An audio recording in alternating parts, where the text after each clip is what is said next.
پیچھے اس امام کی بھی نیت کر لیں اور پھر تکبیر لگائیں گے۔ نیت کرتا ہوں نماز جنازہ فرض کفایہ، ساتھ 4 تکبیروں کے، ثنا واسطے اللہ تعالیٰ کے، درود واسطے نبی کریم صلی اللہ علیہ وسلم کے، دعا واسطے اس حاضر میت کے، پیچھے اس امام کے، اللہ اکبر،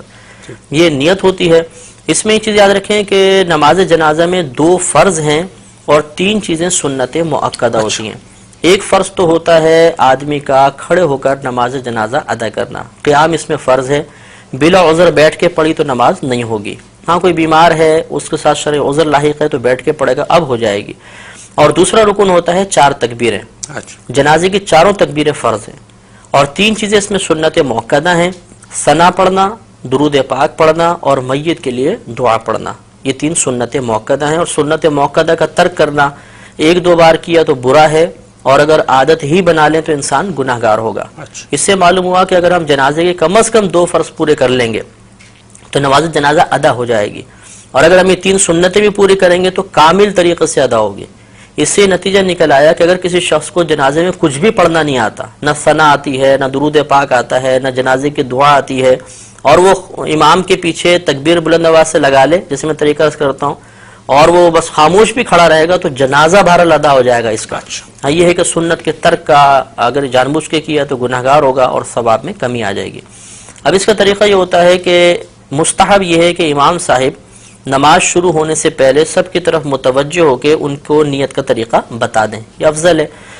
اس کے بعد امام صاحب تکبیر لگائیں گے، ہم نیت کر کے تیار ہوں گے، اللہ اکبر کہہ کر ہاتھ کو باندھیں گے۔ یہ مسئلہ یاد رکھنا بہت ضروری ہے کہ جہاں شریعت نے فرمایا کہ کہو یا پڑھو، اس کا مطلب یہ ہوتا ہے کہ اتنی آواز سے کہو یا اتنی آواز سے پڑھو کہ تمہارے اپنے کان تمہاری آواز کو سن لیں۔ اس لیے اب ہمیں تکبیر لگانی ہے، اور جیسے پہلے بتایا کہ 4 تکبیریں فرض ہیں تو اس میں اتنی آواز بلند رکھنا بھی فرض ہوگا کہ اپنے کان اپنی آواز کو سن لیں۔ چنانچہ بعض لوگوں کو دیکھا ہے کہ ہونٹ بند ہوتے ہیں، بس یوں، اب ان سے اگر پوچھا جائے کہ آپ نے زبان سے تو کچھ بھی نہیں کہا تو کہتے ہیں ہم نے دل میں تکبیر کہی ہے، تو دل میں تکبیر کہنے سے تکبیر کا فرض ادا نہیں ہوگا۔ اس لیے امام صاحب تو بہت بلند آواز سے پڑھیں گے جہر کے ساتھ، ہمیں کم از کم اتنی آواز سے اللہ اکبر پیچھے کہنا ہے 4 تکبیروں میں کہ اپنے کان سن لیں، ورنہ فرض ادا نہیں ہوگا، اور فرض ادا نہیں ہوا تو یہ نماز بھی ادا نہیں ہوگی۔ اب اللہ اکبر کہتے ہوئے ہاتھ باندھیں گے، ہاتھ بالکل وہی نماز کی مثل باندھ کر سب سے پہلے ثنا پڑھیں گے۔ نماز فرض کی ثنا میں اور نماز جنازہ کی ثنا میں تھوڑا سا فرق ہوتا ہے۔ اس میں اس طرح ہم پڑھیں گے سبحانک اللہم وبحمدک وتبارک اسمک وتعالی جدک وجل ثناؤک ولا الہ غیرک۔ تو وجل ثناؤک کے لفظ اس میں زیادہ ہوتے ہیں، یہ کسی بھی کوئی نماز کی جنازہ کی کتاب ہو اس میں یہ پورے لکھے ہوگی ثنا، اچھی طرح ہمیں یاد کر لینی چاہیے۔ اس کے بعد ہم اگر ختم کر چکے ہیں انتظار کریں گے، امام صاحب دوسری تکبیر لگائیں گے۔ یہ یاد رکھیں کہ نماز جنازہ میں فقط پہلی تکبیر میں ہاتھ اٹھانے، باقی آگے کی 3 تکبیروں کے اندر ہاتھ نہیں اٹھائیں گے، لیکن زبان سے اللہ اکبر کہا جائے گا، تو بغیر ہاتھ اٹھائے اب اللہ اکبر کہیں گے، اور اس کے بعد اب ہم درود پاک پڑھیں گے۔ اس میں وہی درود پاک پڑھنا افضل ہے جو ہم عام نمازوں میں پڑھتے ہیں، یعنی درود ابراہیمی، لیکن اگر کسی کو یہ یاد نہ ہو تو کوئی بھی درود پاک پڑھ لیں، بلکہ یاد ہو اس کے باوجود دوسرا درود پاک پڑھیں گے تب بھی نماز ہو جائے گی، اور افضل یہ تھا کہ درود ابراہیمی پڑھا جاتا۔ اس کو پڑھنے کے بعد اب تیسری تکبیر لگے گی، ہاتھ نہیں اٹھائیں گے لیکن زبان سے اللہ اکبر کہیں گے، اور اس کے بعد اب میت کے لیے دعا کریں گے۔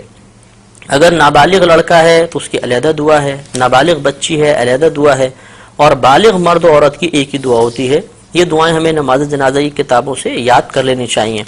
اگر بالفرض کسی کو یہ دعائیں یاد نہ ہوں تو کوئی بات نہیں، وہ کوئی بھی ایسی دعا کر لیں کہ جس میں امور آخرت کے بارے میں کچھ طلب کیا گیا ہو، دنیاوی کوئی چیز نہ طلب ہو رہی ہو، آخرت کے بارے میں، تو یہ ہم کوئی بھی دعا اس میں پڑھ سکتے ہیں۔ تو اس طرح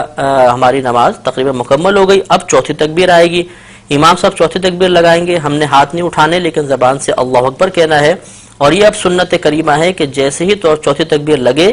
اور سلام پھیریں تو ہاتھ کھول دیں، اور ہاتھ کھولنے کے بعد پھر السلام علیکم ورحمۃ اللہ، السلام علیکم ورحمۃ اللہ، دونوں طرف سلام پھیر دیا جائے گا۔ اب یہ یاد رکھیں کہ جہاں تکبیر کے بعد کچھ پڑھنا ہے اس میں ہاتھ بند رہیں گے، اور جہاں تکبیر کے بعد کچھ نہیں پڑھنا ہوتا وہاں ہاتھ باندھنے کی ضرورت نہیں ہوتی، ہاتھ کھول دیں گے۔ تو پہلی 3 تکبیروں میں چونکہ تکبیر کے بعد کچھ پڑھنا تھا تو ہاتھ بندھے رہے، چوتھی میں کچھ محل ہی نہیں ہے پڑھنے کا تو ہاتھ کھول کر